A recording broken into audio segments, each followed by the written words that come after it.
predstavio i sebe, i svoju firmu, i način koji on planira razvijati svoje projekte koje razvija u svijetu. S tim da za Ulcinj nije iznio svoje viđenje otprilike kakav bi to bio razvoj. Ja sam ga pitao da šta kao investitor želi i da gospodin Alabar je odgovorio da to treba da bude u skladu sa onim što traži opština i što traži vlada.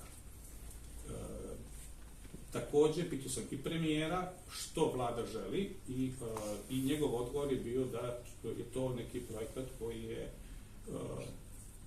koji će biti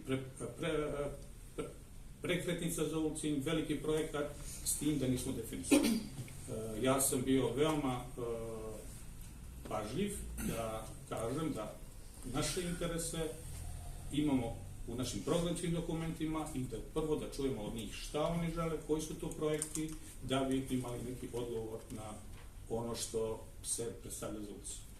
I vi znate da je posle toga da u javnosti se plasira i priča o Ulcinjskom Dubaju, o velikim investicijama, ali to je nešto što mi nismo vidjeli. Ja kao predsjednik opštine nisam vidio nikakav projekat, nikakav dokument i očekujem da će gospodin Alabar ili vlada, da li je to zajednički projekat ili su to dva različita projekta, da vidimo koji su to projekti i onda možemo sjesti i razgovarati o investicijama u Ulcinju.